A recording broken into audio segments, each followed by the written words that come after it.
Yasu Malaka.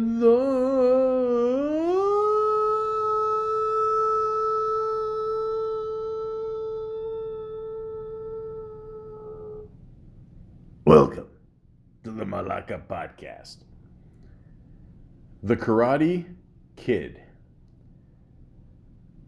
I am a man who will fight for your honor. I'll be the hero. Who did forever forgot the words of love. Thank you. Ladies and gentlemen, that was a great song sung by, I forgot, but it was at the end of Karate Kid 2, one of my favorite songs of the Karate Kid series. I'm going to find out the name during this podcast. Just give me some time here. The point is, the Karate Kid series is awesome. Netflix just picked up season 3, just aired a few days ago. Maybe it's a good way to start off the new year, 2021, so we can all forget about this COVID and just binge watch a classic show that is taken from classic movies. Now, it's a good thing that Netflix picked it up because before the first 2 seasons were on YouTube. Yes, YouTube does have a streaming channel like everybody else, and Netflix is like, hey, you know what? Here's some money. We're going to buy it from you. Boom, that's it. So, The Karate Kid, one of the most successful movie franchises in the 80s. It basically came out of nowhere. I mean, it was this concept of this Italian kid learning karate from the sensei that he met in some apartment building in LA. Very believable. Very, very believable. But at the same time, it was the 80s. They had cars that went back and forth to the future. It just, like, anything goes. It doesn't matter, okay? This series kicks ass. I love it. The show, like I said, is inspired by the movies. If you love the movies, you'll absolutely love the show. But I like to talk about the whole thing, the whole enchilada, the whole series of the Karate Kid. Every single fact, every single movie, every single show, movie, good or bad, it doesn't matter. I like to review everything. Why? Because my 3 fans deserve the truth. And I've always loved this series. And I just finished watching season 3. It was great. I'll talk about that in a little bit. But first, let's talk about the Karate Kid. And of course, with the help of Wikipedia, the free encyclopedia, I will tell you more. The Karate Kid is a 1984 American martial arts drama film written by Robert Mark Kamen and directed by John G. Avildsen. Avildsen.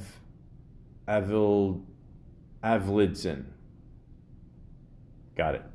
It is the first installment in the Karate Kid franchise and stars Ralph Macchio, Pat Morita, and Elizabeth Shue. The Karate Kid follows Daniel LaRusso, a teenager taught Guru Ryu karate, God only knows if I said that right, by Mr. Miyagi, to help defend himself and compete in a tournament against his bullies, one of which is the ex-boyfriend of his love interest, Allie Mills.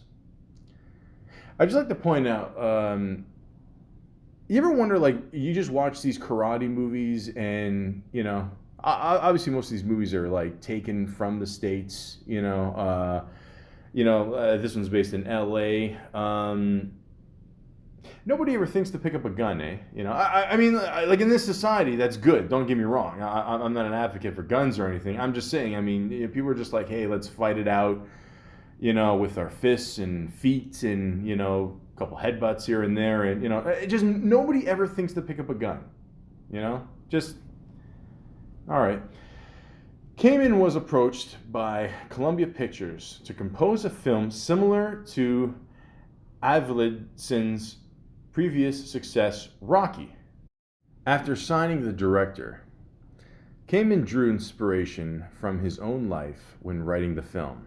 As a result, he maintained strong opinions regarding cast and petitioned heavily for Morita's inclusion.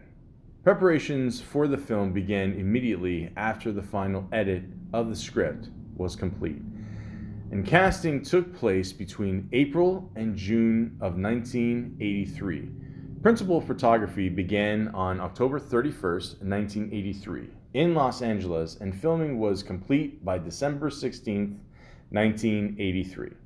The Karate Kid was theatrically released in the United States on June 22nd, 1984. The film received universal acclaim from critics, many of whom praised the action sequences, writing, storyline, acting performances, and music. The film was also a commercial success, grossing $100 million in the United States and Canada, making it one of the highest grossing films of 1984 and Hollywood's biggest sleeper hit of the year. Now keep in mind, guys, $100 million today obviously would be a huge hit. I mean, we're all going through COVID here. I mean, you're lucky if you get one person in the theater. But $100 million in 1984, holy shit, that's awesome. The film is also notable for kickstarting the career of Machio, as well as revitalizing the acting career of Morita, who previously was known mostly for comedic roles and earned Morita a nomination for the Academy Award for Best Supporting Actor. The Karate Kid subsequently launched a media franchise, and it's credited for popularizing karate in the United States. Listen, we all know Bruce Lee did that way before the Karate Kid in the 70s, but definitely you got to give props to Karate Kid for keeping the momentum going. Now, like I said, okay, it was the 80s. Would something like this be a hit today?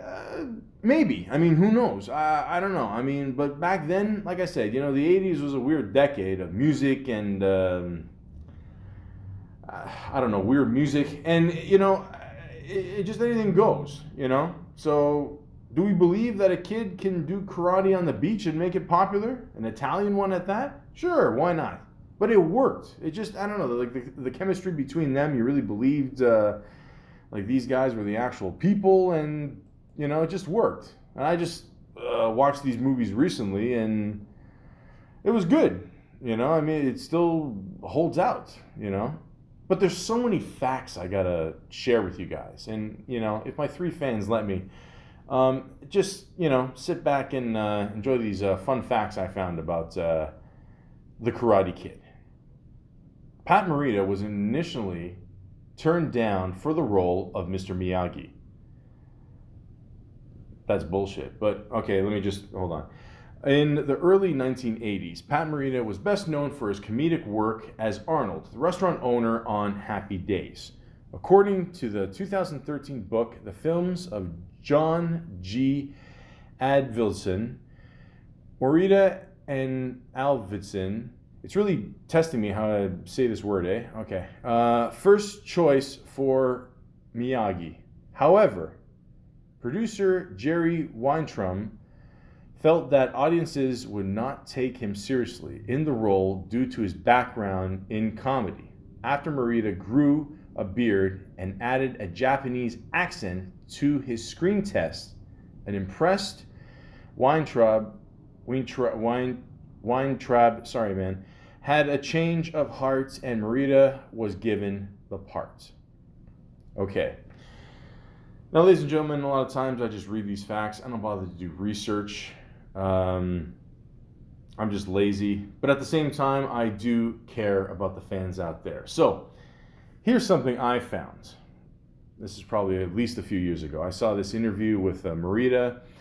Now, you got to keep in mind, Morita also, I know him a lot more for Sanford & Son, okay? If you don't know what Sanford & Son is, shame on you. It's a awesome comedy series starring Red Fox. And if you don't know who Red Fox is, you're just a horrible person. Red Fox is one of the best comedians of all time. Very funny guy. Definitely in my top 5 of the top comedians ever. And Marita and Red Fox were really good friends.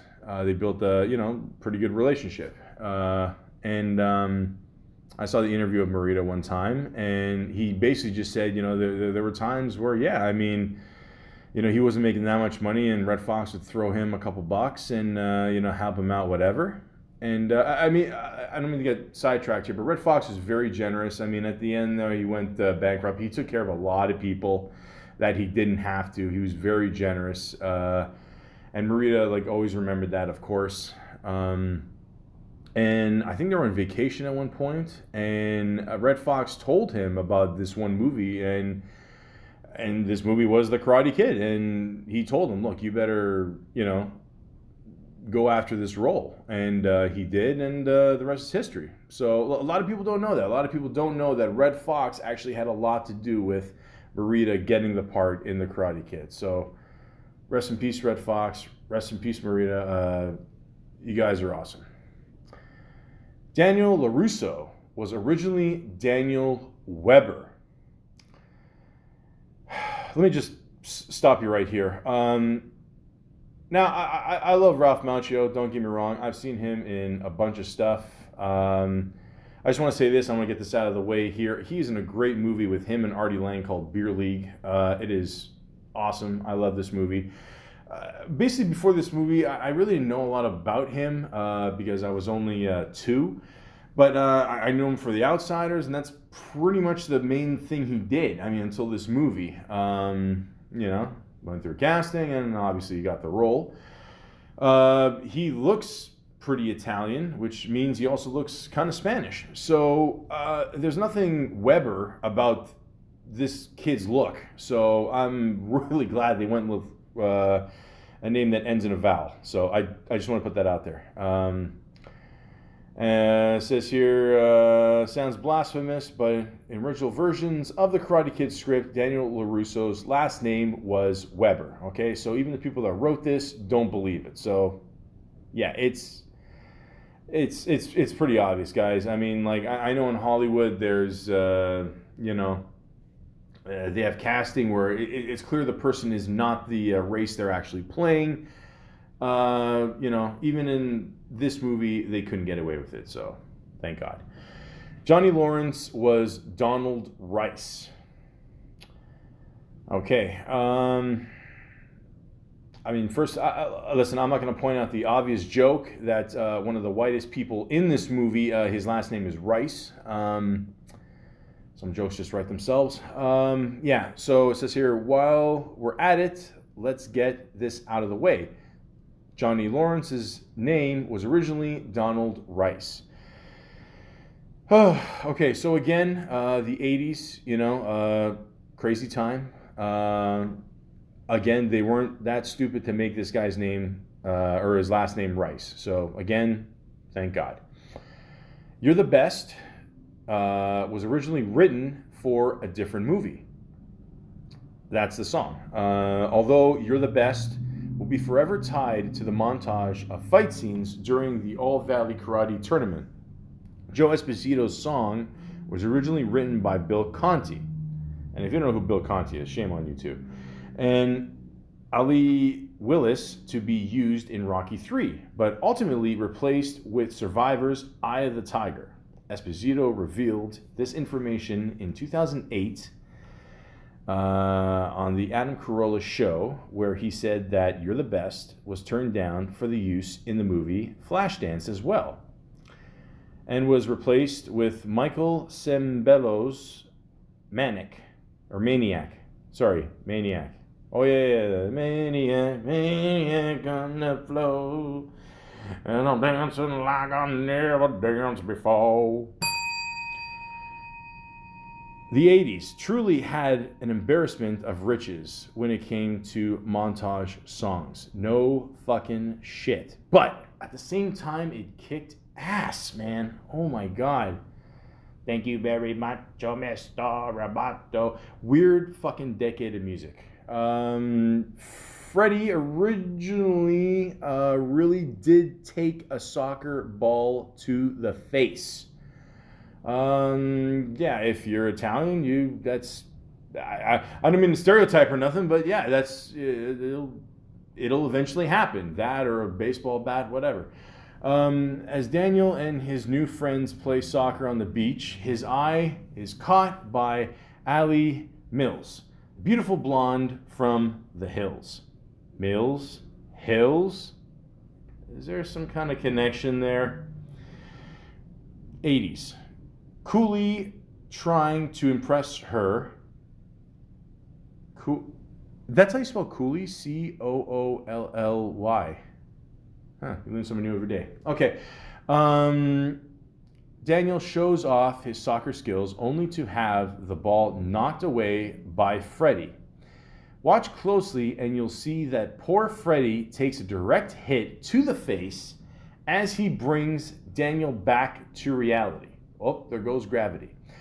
Yeah, it's inevitable. I mean, there's certain things that are just going to happen in our culture. It just, let's just get that stereotype out of the way. Okay, he's Italian, he's on the beach.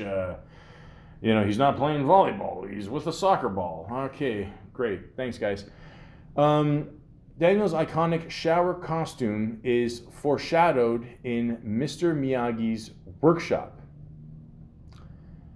At the Halloween dance, Daniel mentions that his shower costume was made by a friend.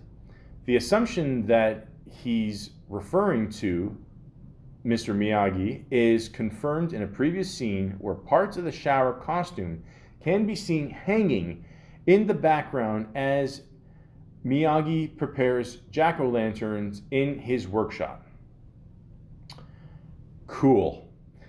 Many of the Karate Kid's locations are still intact and look mostly the same.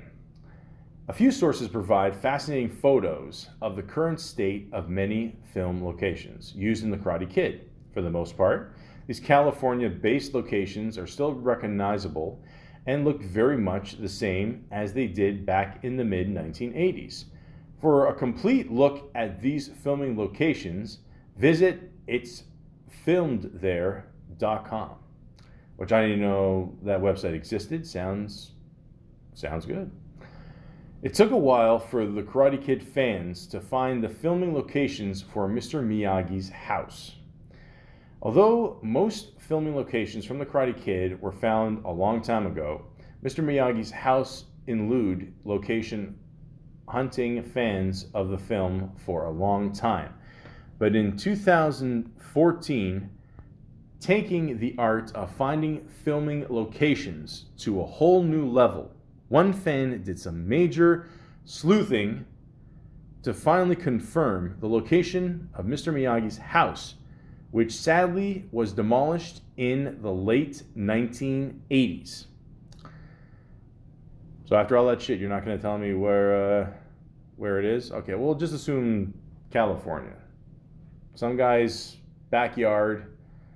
I'm sure they chased a couple robbers. Yeah, you guys ever watch that shit? Go on YouTube. Watch, the robber. It always happens in LA for some reason. I don't know why. Maybe it's because it's close to the border or it's hot. People go nuts. I don't know. People running in the backyards and shit. I don't know. They probably saw Mr. Miyagi there. Mr. Miyagi's workshop was actually a parking lot.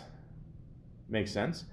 While the apartment complex itself looks very much the same in real life as it does in the film, one exception is the portion representing Mr. Miyagi's workshop.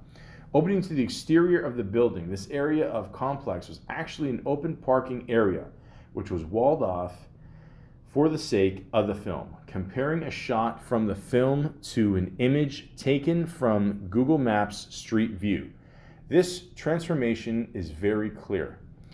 Let me just say that Google Maps is pretty trippy. I'm sure they found lots of grow-ups. Yeah, check that out for sure. But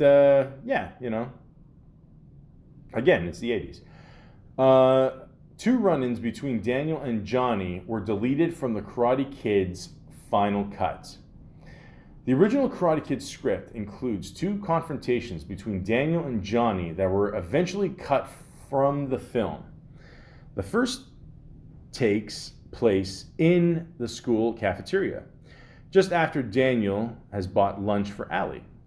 Seeing them about to take a seat, Johnny hurries over just in time to sneak a piece of blueberry pie onto Daniel's chair, standing up with his pants covered in blueberries. Daniel is equal parts embarrassed and livid. That's a waste of blueberries. Anyways, in a brave act of revenge, Daniel smears what is left of the pie across Johnny's shirt, and mayhem ensues. A photo from this scene can be found on the back of the B.B. Hiller novelization of The Karate Kid.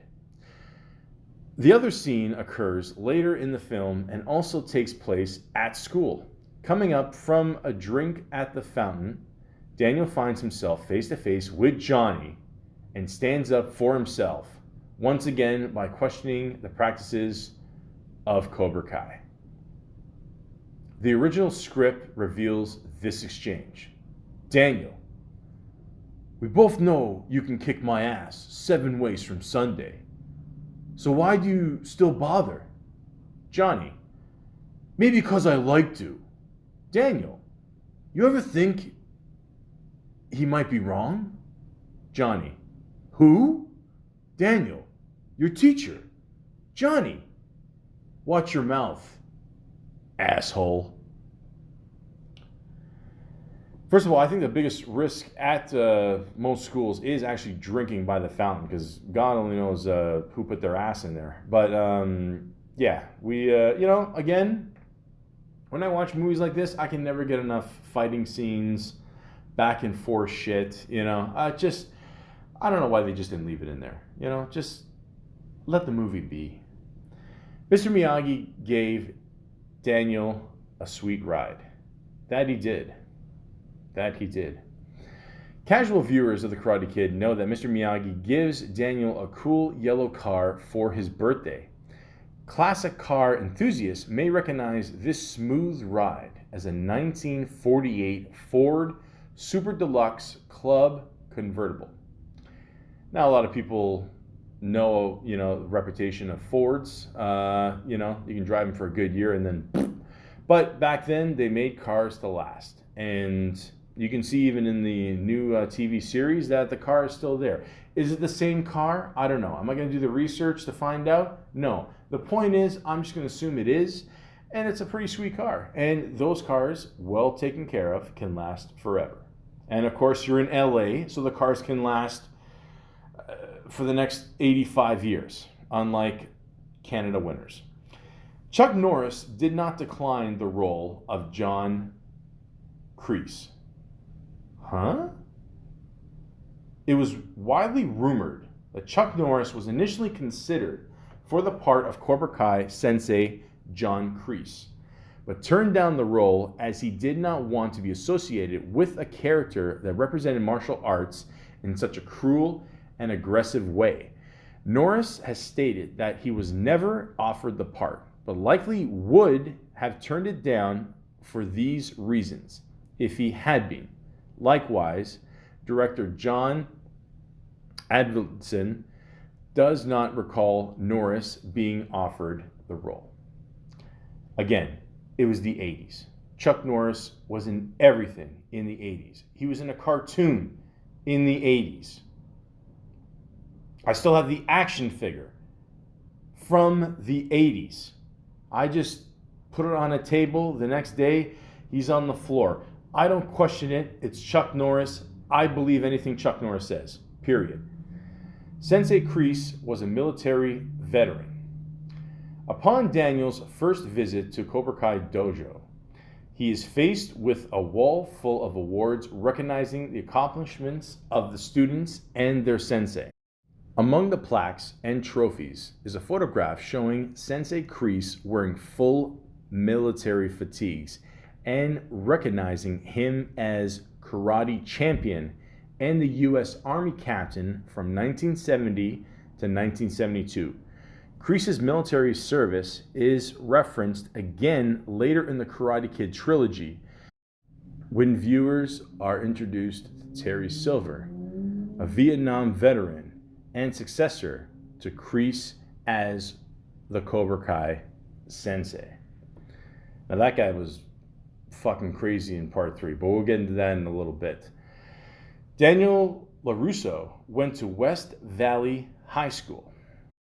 Although the name of Daniel's school is never mentioned in the film, it is subtly referenced in a scene at his locker, just before he tells Ali about agreement he has made with the Cobra Kai. A sticker inside the locker door suggests that Daniel attends West Valley High School. Wow.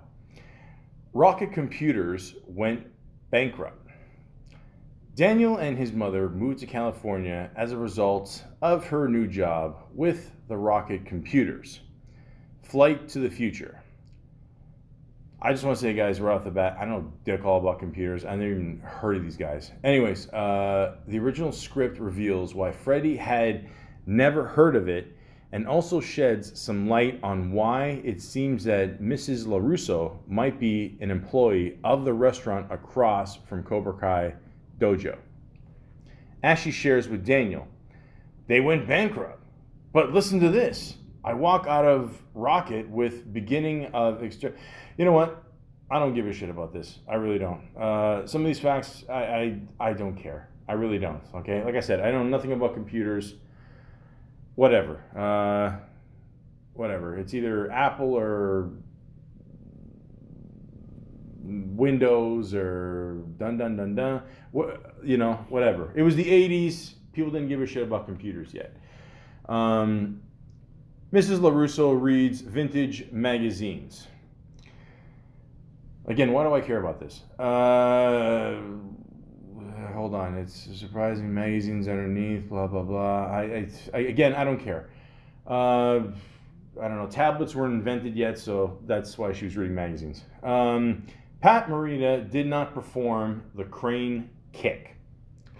The tournament semi-finalists include Johnny Lawrence, Bobby Brown, not that one, Daniel LaRusso, and a character credited only as karate semi-finalist. Must have sucked for that guy. I mean, you couldn't give him a name like Bob or anything? Okay. Played by black belt Daryl Vidal. Vidal shows off some flashy moves before being eliminated by Johnny, who advances to face Daniel in the final.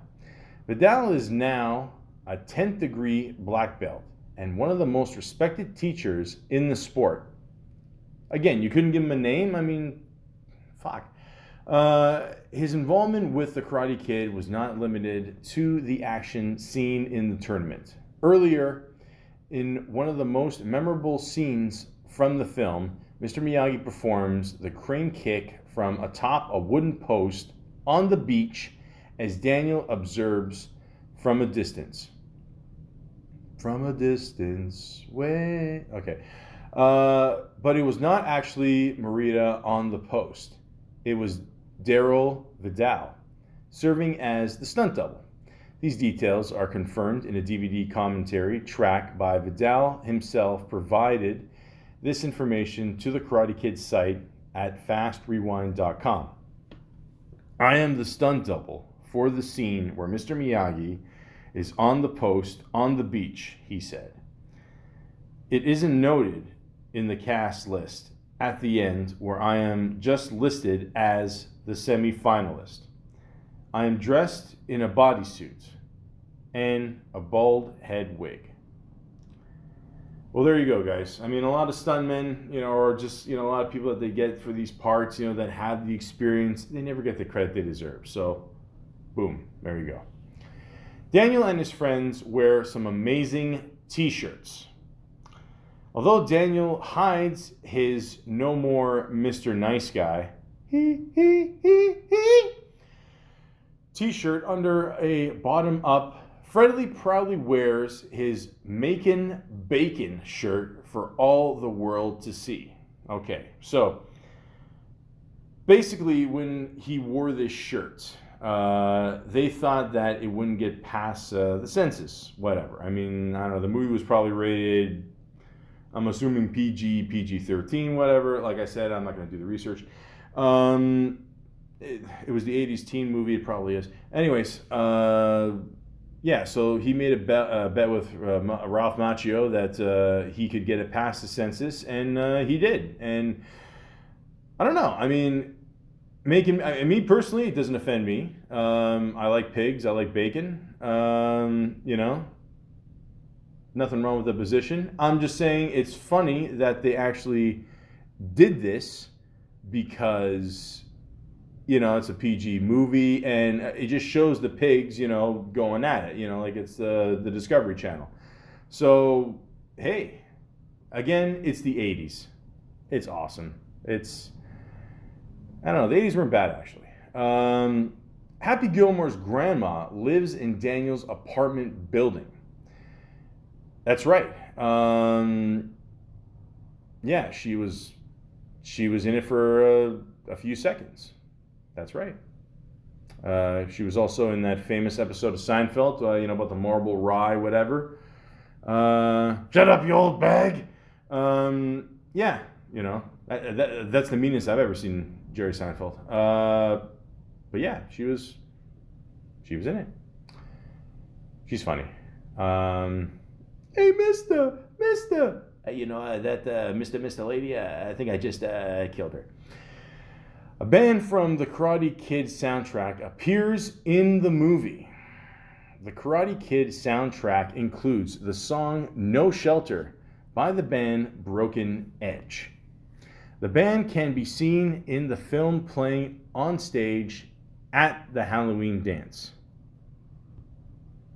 Kick ass. The Karate Kid fight choreographer Pat Johnson was an expert, a referee, and a toy. Pat Johnson was responsible for the choreography of the Karate Kid's fight scenes. Johnson, a well-known karate expert, also played the part of the referee in the film's final match. When the Remco line of Karate Kid action figures hit shelves in 1986, a figure based on Johnson as the tournament official was included in the competition center set. Awesome. You know, you keep these toys in the original packaging and other worse shit, but I mean, we didn't do that back then. We wanted to play with these toys, man. I mean, you know, we wanted our referees to breathe out of the package, and now they're worth thousands, and fuck. The Karate Kid includes some famous family ties. Da da da da. Hey, Doc. These ice bricks are heavy. Michael J. Fox, son. Sorry, guys. Dutch, a member of the Cobra Kai, was played by Chad McQueen, son of legendary actor Steve McQueen. I did not know that, and they're actually showing a picture of him. Yeah, you can see it. Ah, cool. Early in the film, Freddy invites Daniel to a beach party with his friends. Among those friends was Chunky, played by Frank Burt Avalon, who happens to be the son of singer and beach film veteran Frankie Avalon. I didn't know that either. At the Halloween dance, Daniel has a raw egg smashed on his head by a guy dressed as a chicken. Classic. The chicken boy, was played by Todd Lookinland, brother of Mike Lookinland, Bobby of the Brady Bunch fame. Larry Drake, not that guy, later of LA Law, is credited as Yahoo number 2, and you may also recognize Larry Scott from the original Revenge of the Nerds in the role of Jerry. Lastly, Although uncredited, actor Andrew Shue, brother of Elizabeth Shue, appears briefly as an arbitrary member of the Cobra Kai. He is best known for playing the role of Billy Campbell on Melrose Place. Hey, you gotta start somewhere, guys. It's all fun and games until someone bruises his chin. In the DVD commentary, Ralph Macchio suggests that the bruise seen on his chin is real, a result of a roundhouse kick that struck him during the Halloween night fight against some teens dressed up in skeleton costumes. You know what? In a kung fu movie, someone's going to get hurt. You get paid, so who cares? Pat Morita's given name is used in the credits. As previously mentioned, Morita was well known prior to The Karate Kid for his comedy work on several TV shows, including a recurring stint as Achu on Sanford and Son. Now again, guys, keep in mind, in these movies, you're going to see a couple stereotypes. It was a different time. It is what it is. I mean, you definitely didn't see any of that shit in the Jackie Chan one. We'll get into that one later, unfortunately. Producer Jerry Weintraub suggests that Morita's credit in the film include this given name, Noriyuki. I really hope I'm saying that right. So as to sound more ethnic. Therefore, the role of Mr. Miyagi is credited to Noriyuki Pat Morita. There you go. The tournament victory was not supposed to be the end of the Karate Kid. The Karate Kid was not intended to conclude with Daniel's victory over Johnny at the tournament. The opening scene in the sequel, The Karate Kid Part 2, which sees a parking lot confrontation between Kreese and Miyagi, was The Karate Kid's original ending. Both B.B. Hiller's novelization of the film and early copies of the script concluded with Miyagi tweaking Kreese's nose and the members of the Cobra Kai dropping their belts around their defeated leader.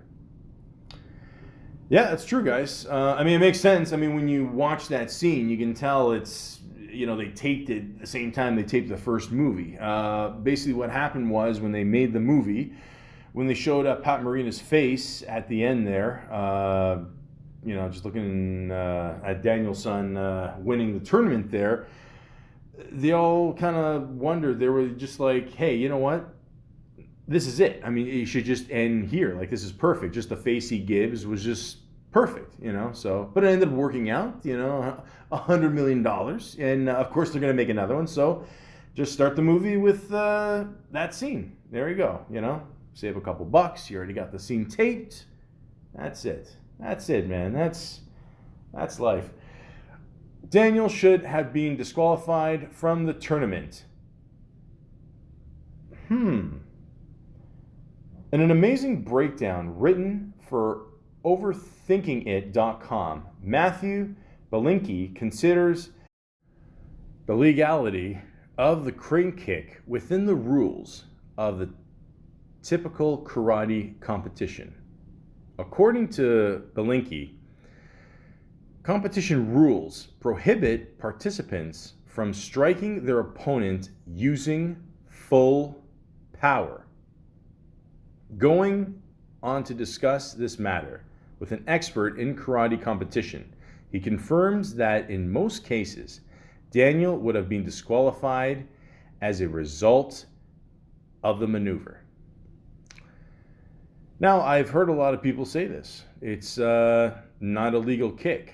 A lot of people consider it not a legal kick because it's a hit in the face, and you're not supposed to do that. Then there's another thing where they say that's okay, and it has something to do with him, the way he stands, or it's above the waist, or some bullshit. Who cares? Listen, if you're dissecting this movie, okay, every little fucking move, you have missed the point of a pure comedy karate 80s movie, okay? You are wasting your time and, more importantly, mine, okay? You enjoy the movie for what it is, okay? That's like me growing up a kid in the 90s and dissecting every fucking hockey move in the Mighty Ducks, okay? I remember one time I was watching it with my buddy there, rest in peace, and he's like, yeah, this wouldn't happen, this wouldn't happen. And I'm like, I get it, man. You watch hockey, you are a hockey player, I get it. But let me enjoy the dude from Dawson's Creek just kick ass, okay? Let me enjoy the jock from Breakfast Club who smokes weed and for some reason he acts like he's on crack. Just coach the team, okay? Let me just enjoy it, please. Please, please, please. That's it. The 80s, man. The 80s. Many of the Karate Kid actors are active on social media. Several of the original cast members are active on social media sites. Ralph Macchio, Martin Kove, and William Zabka are all active on Twitter, while Sensei Ron Thomas actively promotes his real-life dojo and martial arts training on Facebook. Are you serious? That guy actually has, oh, that's awesome. That's cool, man. Okay.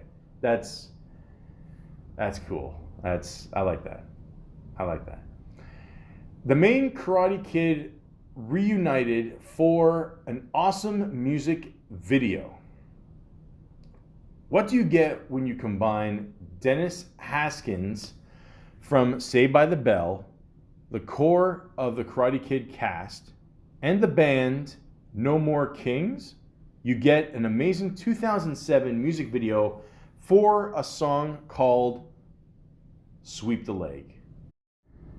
Now, I'm just watching this video for the first time. I've never heard of this, and I'm not gonna lie, this video is epic. They got Mr. Belding in there. They got the cast of Cobra Kai. There's one point they're just watching their own movie in the trailer, just shooting the shit. The lead singer, he kind of looks like the guy from Nine Inch Nails. He's turns into a bee for some reason. He's trying to catch him with the chopsticks.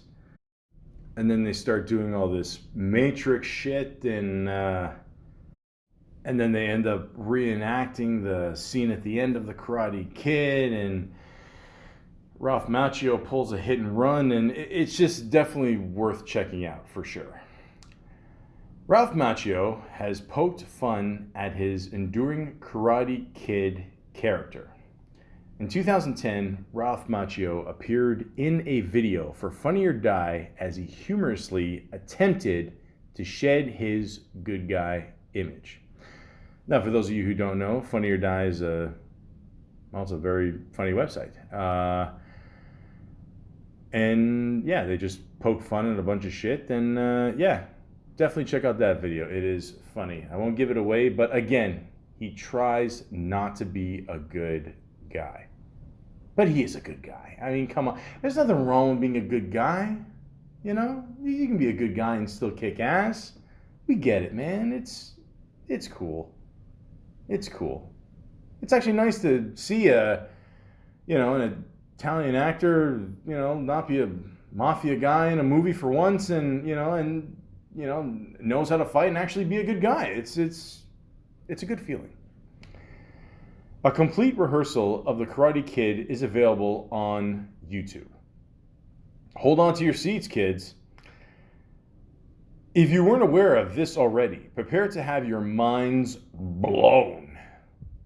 An entire rehearsal of The Karate Kid is available to view on YouTube. Included in the run-through are several dialogue variations and a few scenes that didn't make it to the final cut of the film.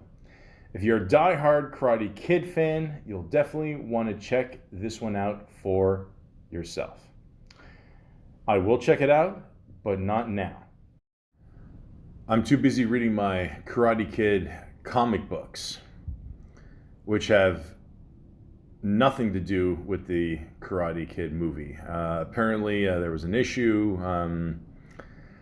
DC had a comic book named The Karate Kid. If you look at the kid, he kind of looks like an offspring of Wolverine, and he stole one of the Power Rangers uniforms there. And yeah, it's got nothing to do with the movie, obviously, but they had to pay a couple bucks just to use the name, and there you go. I'm just kidding, I don't read comic books. But what I did do as a kid of the late 80s, early 90s is watch a lot of cartoons that were from movies. And of course, like I said, the Karate Kid franchise was huge. It became a cartoon for a while. He was kind of a secret agent or something with his sensei, and I'm assuming the girl he met in part two. I don't know. I mean, I don't know. He's riding missiles. I don't know. Again, it was the 80s. I don't know. They could do whatever they want. And then they came up with the video game in Nintendo there, and holy shit, that was a horrific game. It was only like 4 stages or something, and I don't know. Every stage was like impossible to pass, and it just wasn't good. You know, watch the review that the Angry Video Game Nerd did. He can describe my pain a lot more. Yeah, it was just bad, man. Not as bad as the Jackie Chan one, but again, we'll get into that a little later. Until then, we'll just keep playing with our kick-ass toys from the 80s and karate chop action, and that'll be fine for now. But you look at the casting options, and this is pretty fucking crazy. Again, this is according to Wikipedia, the free encyclopedia. They said before they casted Ralph Macchio, they were considering Sean Penn, Robert Downey Jr., Charlie Sheen, which, let's be honest, we know what he was doing in the 80s, Emilio Estevez, Nicolas Cage, Anthony Edwards, C. Thomas Howell, Tom Cruise, and Eric Stoltz. And they also wanted Crispin Glover to play the bad guy instead of William Zabka. And originally, instead of the late great Pat Morita, they wanted Toshio Mifune. I hope I said that right. He was in some really good movies. Apparently, he was in over 150 feature films. Wow. Including Seven Samurai and Yojimbo. Throne of Blood, The Hidden Fortress, and Rashomon. Really recommend you see Seven Samurai. That's a pretty crazy movie. And instead of Elizabeth Shue, they wanted Demi Moore. But they saw Elizabeth Shue in a Burger King commercial that was apparently popular, and they just went with her. So yeah. And speaking of Crispin Glover, we all know who he is. He played the father in Back to the Future 1, not Part 2.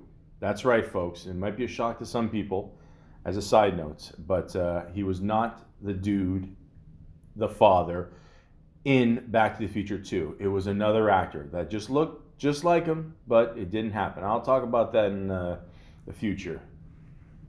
That's I didn't mean to do that on purpose, sorry. But anyways, and it also says that that Ralph Macchio, get ready for this, he was offered Marty McFly in Back to the Future, but he turned it down. Huh.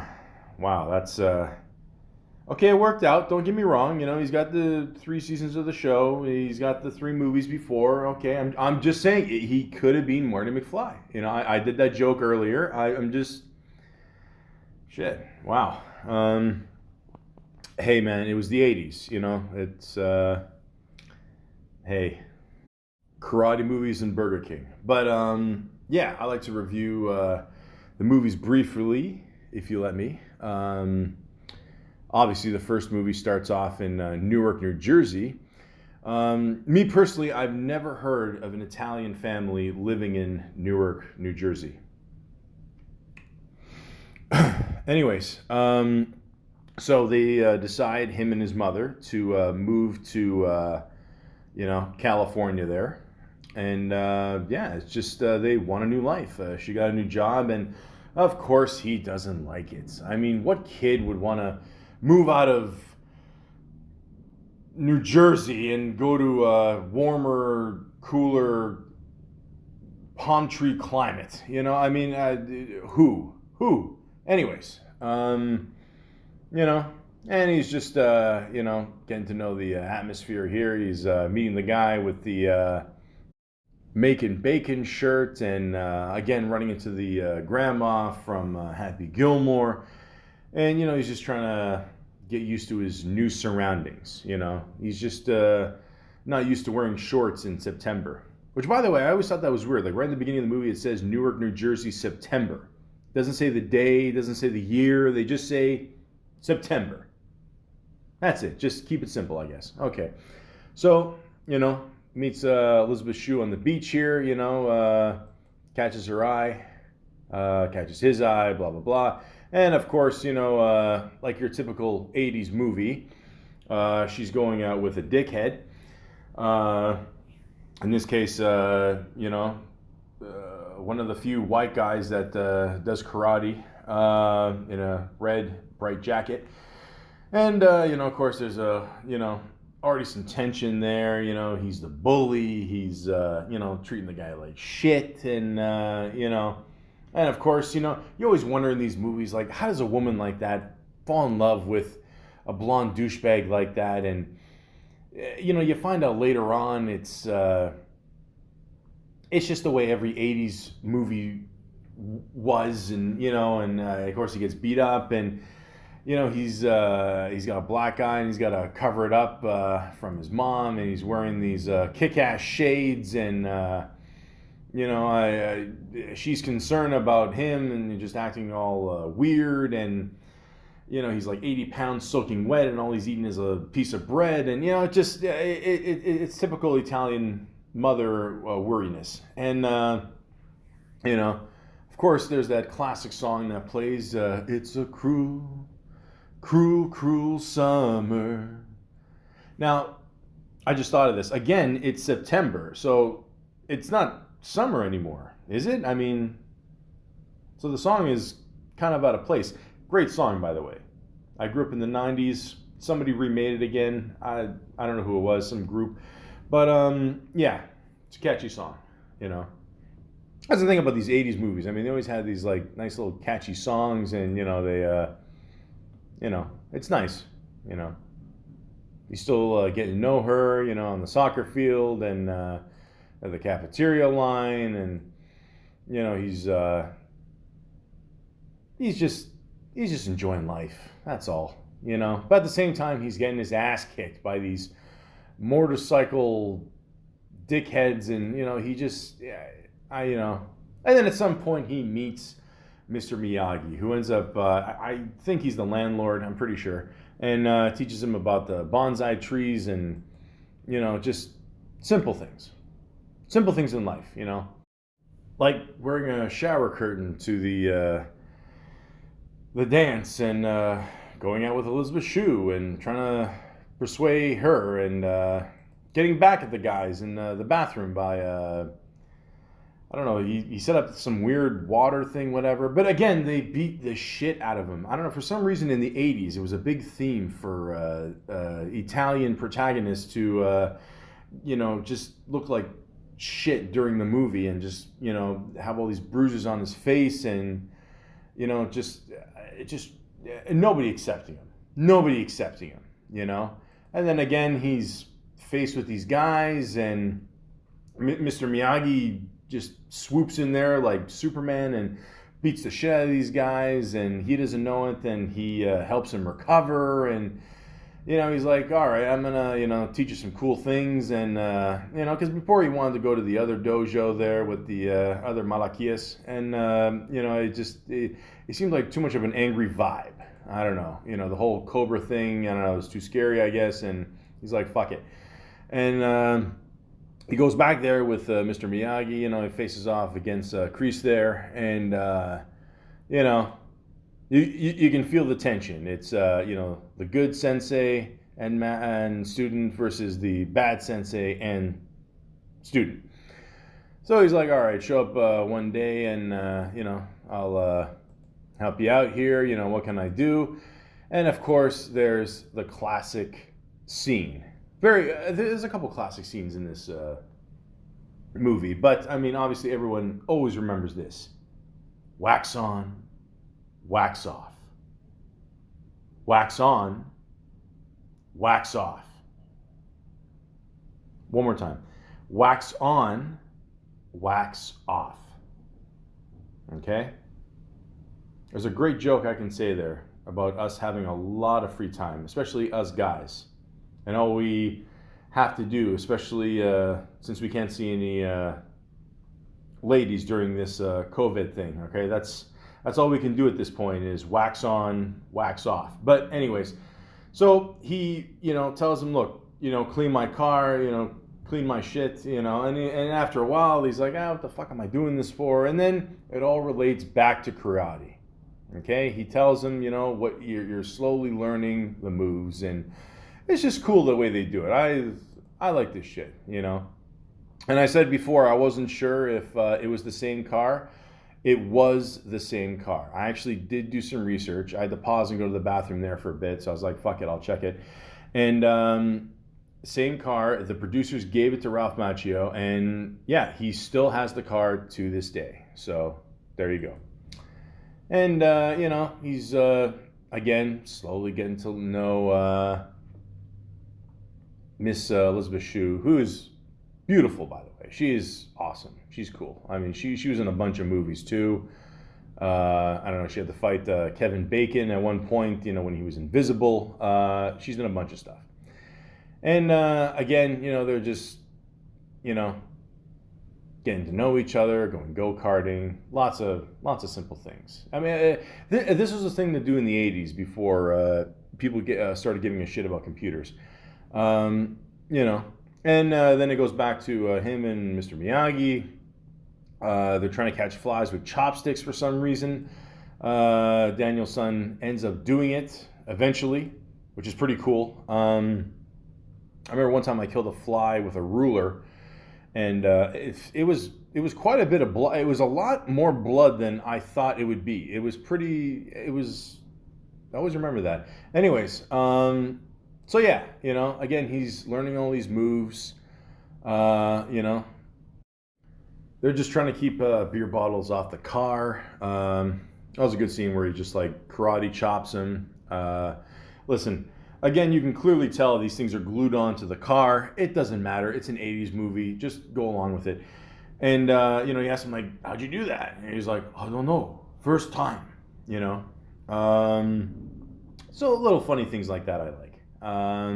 Also, keep in mind, Ralph Macchio at this point, I just assume he's playing like a 15-year-old because he's at least in high school. So maybe that's the youngest they can make him. In real life, he was 22 at the time.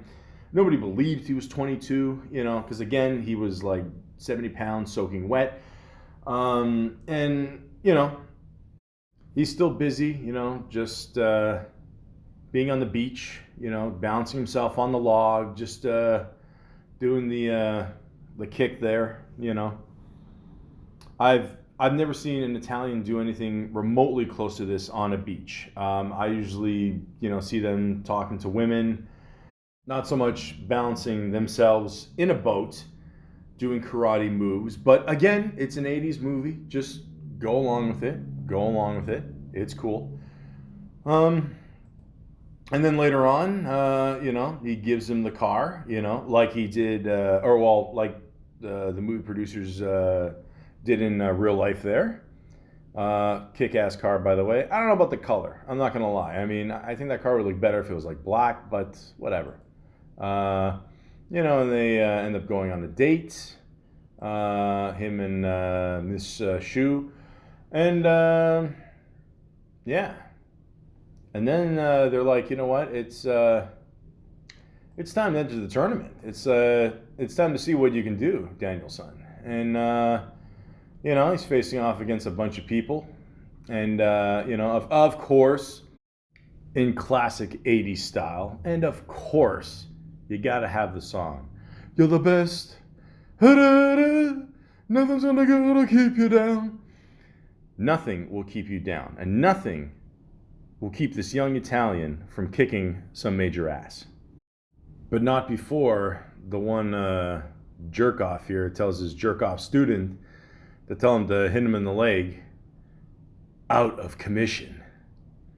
And of course, in any classic karate movie, there's a point where he's injured and he's laying there, and he's like, "Nah, you gotta come back and do your thing," and with Mr. Miyagi's help, he does that hand thing, and then he's able to fight again.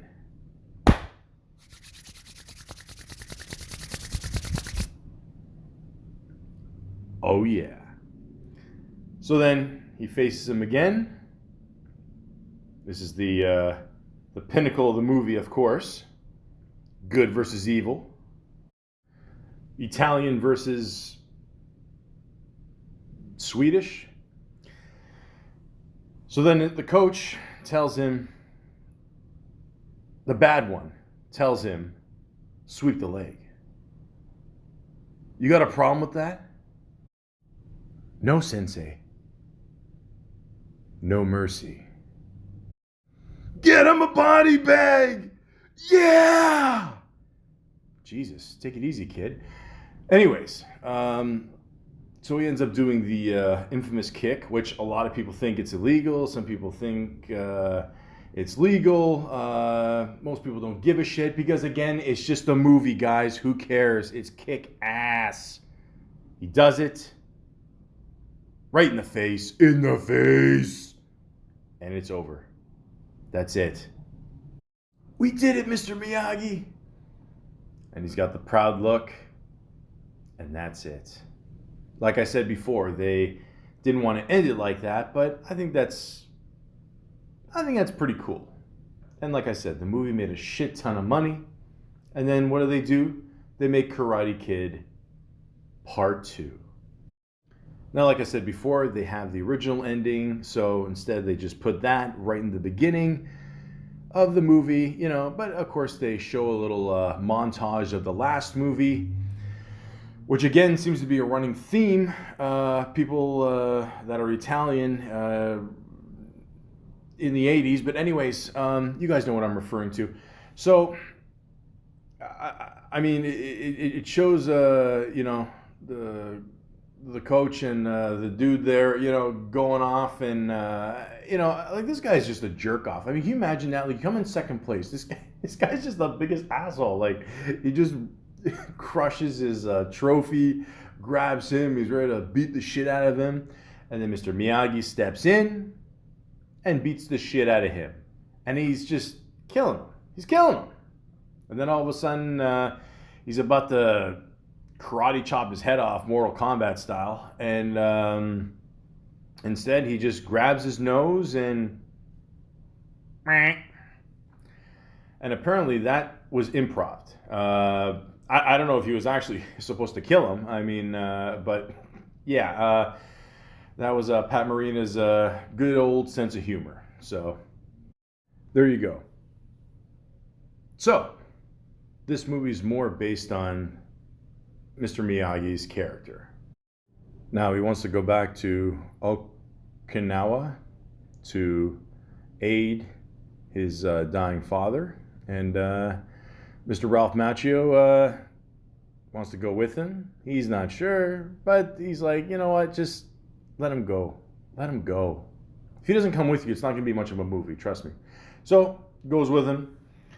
And, they find a lot of problems there, of course, there's another dickhead there. He's not blonde, he's just this other very mean-spirited dude who wants to, show that he's, the tougher one out of him and the Karate Kid. And, they go back to the town, he meets a woman there. Because for some reason it didn't work out with him and Elizabeth Shue. I don't know what happened there. I don't know how he fucked that up. But and then Mr. Miyagi, also finds a whole, set of problems there. He's trying to make up with his ex there, and there's rekindling a little bit there, and the old tension there, and then, of course, old school, the one, there's always a guy that wants to take over the town. And, the guy that she was in love with or whatever wants to fight him. And it's a whole thing. It's basically the Karate Kid just in another country. It's still good. It's still great. At the end of it, he tries to do that stupid kick again. Of course, it doesn't work, And then what do? He brings out that beautiful toy, which apparently they got that idea from somebody on the staff there introduced it. So, yeah. And this is how it goes.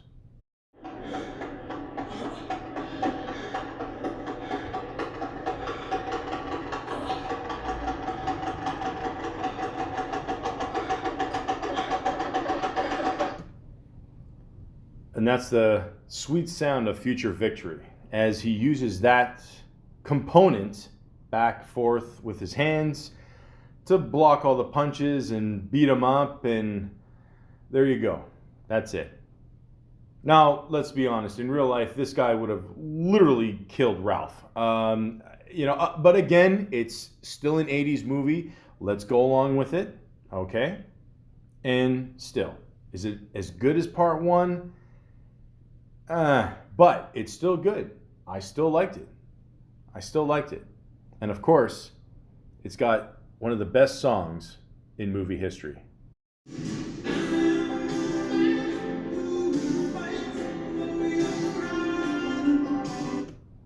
All right, that's all I'm going to play because I don't want to get sued. The point is, this movie also kicks ass. And of course, we're set up for a trilogy here, ladies and gentlemen. So, of course, there has to be The Karate Kid, Part 3. Now, of course, again, it shows the classic scene where he almost killed the dude in the parking lot. And from there, you get to see Kreese's point of view. You get to see how pissed off he is. And what does he do to get back at the sensei and the Karate Kid? So a lot of people didn't like this movie. I still liked it. For some reason, when I first watched it, I didn't like it, and then I watched it again recently, like all the movies, and I still love it. What's great about this movie is that there's technically 3 bad guys. Okay, you got Kreese, you got Terry, and you got Mike Barnes. Okay, so you got his buddy there, who's Terry, and you got kind of the new, protege, whatever, of Mike Barnes. Okay, and let me tell you something. Terry is played by Thomas Ian Griffin, who might be one of the most over-exaggerated bad guys of all time. Again, it's the 80s. We all know what people were on. It's just the way it was. Okay, so, and Ralph Macchio found a new love interest. I don't know. Apparently, he can't hold a woman down to save his life.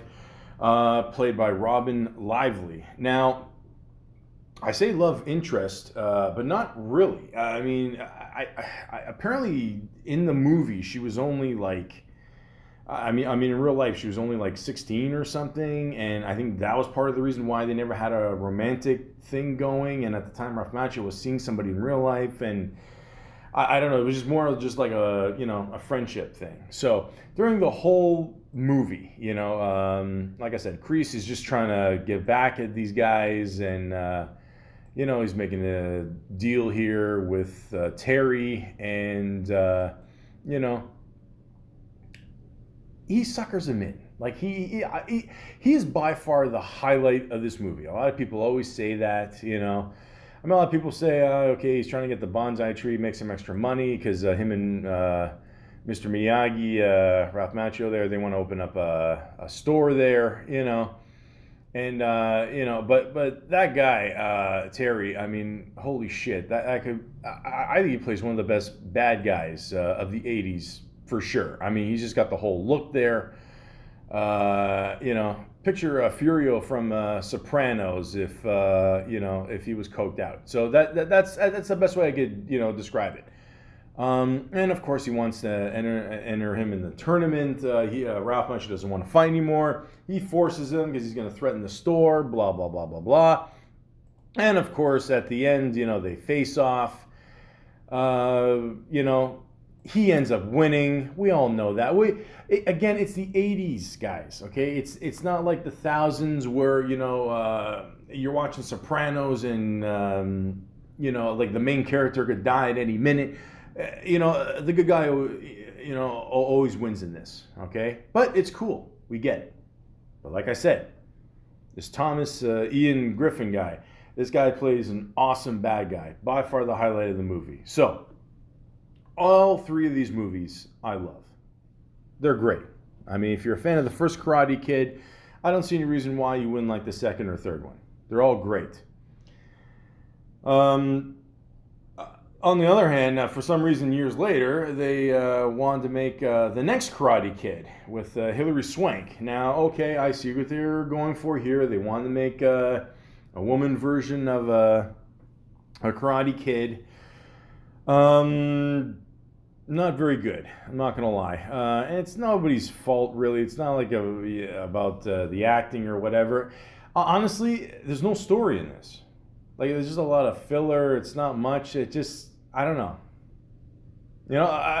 Honestly, I always forget they made this movie. Unlike the one they made years later with Jackie Chan and Will Smith's kid.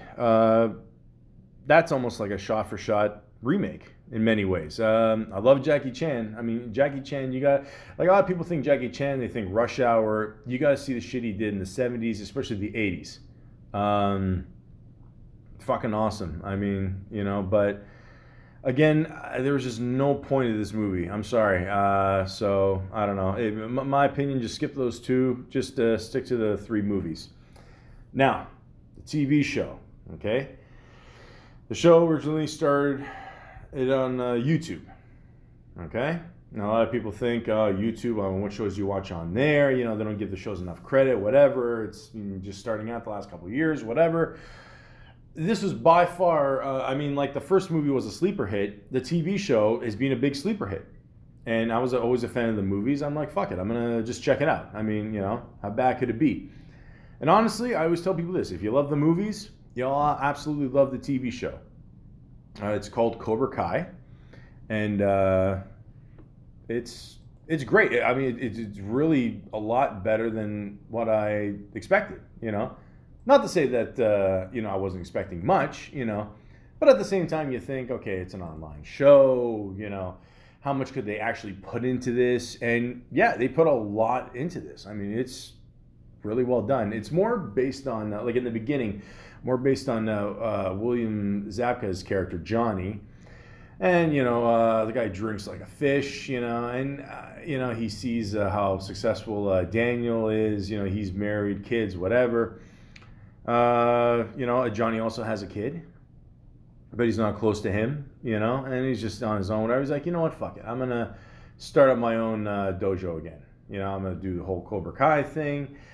And of course, Daniel sees this, he gets inspired to do his thing, and there's a lot of references, to the first one. Unfortunately, Pat Morita passed away way before the show started. But again, they give him, a lot of, references, a lot of tributes to him. It's great to see that. And it's just, I don't give a lot away, but, basically they're going back and forth, starting their own little dojos, whatever, and it's really good. And the second season, I want to say like the first season kind of ends on a cliffhanger, spoiler alert. Kreese comes back, and, that Malaka's got to come back, still smoking the cigars, and... he wants to help out Johnny there in the second season, and he starts building up his shit. And, of course, he goes back to his evil ways. And, again, I don't want to give a lot away, but that last episode was fucking crazy. I honestly, like, I don't say the show's, like, kid-friendly. I guess, it's supposed to, attract new viewers, obviously, people that are more in their teens now, and they give references to the old shit, whatever, so they're trying to combine that. But that last episode was crazy. You guys know what I'm talking about if you saw it. And yeah, it definitely leaves a big cliffhanger for the third season, Johnny's character is not really into technology, so he says, fuck it. Again, spoiler alert. Fuck. He leaves his phone on the beach, and it's ringing. And it says a familiar face. Oh. So, and then the third season just aired less than a week ago. I'm not gonna lie, guys. There's nothing else to do during COVID, but I would have watched it anyway. I watched it all in one day. A little over 5 hours well spent. I don't care. It was great. Again, my only complaint was there wasn't as much like kung fu in it. Like not as many fights. You could tell they threw in a few fights there just to make it more, put some action in there, whatever. That's my only complaint. So if they make another fourth season, which I'm assuming they will, just put in more fights. That's all. Because we just, we like seeing kung fu. That's all. And yeah, again, I don't know. It seems to be a theme where that last episode always ends like it seems to be the best episode. It ends really well. The third season, probably in the middle of it. Again, spoiler alert. Can't believe I gotta keep saying that shit. But anyways, it's more based on Kreese's character, and they go back on his character being in the army when he was younger and how it relates to things now, and a lot of good little references they did at the end there. And again, it's really well done. But the question is, who is Kreese on the phone with at the end of the episode? Now, I am praying to God that it's got to be that Malaka from The Karate Kid Part 3. It absolutely has to be Terry. I mean, they got to get him to make a comeback for sure. I mean, the first thing, there's a scene where he's with his army buddy and he's like thanking him or whatever you need, give me a call, blah, blah, blah, blah. And then later on, you just assume it's him, but then you're thinking, it's got to be Terry. He's coming back. So if that guy makes a comeback, that's going to be awesome too. Who knows? Maybe Mike Barnes will come back too. I don't know. We'll see what happens. But I said it before and I'll say it again. If you're a fan of the 3 movies, you'll be a fan of the TV show. So, I mean, you think about it, like after all these years, the movie came out originally in 1984, 80s, 90s, thousands, tens, what is that, 36 years later, it's still relevant. Like, that's crazy, and now it's bringing on a new generation, new faces. I don't know. I haven't seen a lot of these kids, whatever, but, they seem to be kicking ass. They seem to be doing all right. So, they got the present element and they got the past element. So it works out great. So I've always been a fan of The Karate Kid, and I always will be. They're great movies, great, 80s feel soundtrack and action and dialogue. It was just great, man. Honestly, it does suck that Pat Morita died and he's not a part of this. It does, but they always made great references to him. Even in the third season of the show, Daniel goes back and he realizes a lot has changed in Okinawa, and a lot of good references to Pat Morita, like I said. So yeah, it's just great. It's great entertainment. I've always enjoyed these movies, and it's clear that the next generation is liking it too, or else Netflix wouldn't have picked it up. So what can I say? I did it all for the glory of love. Until next time, guys, whack on, whack off. And if you got time, please enjoy The Karate Kid.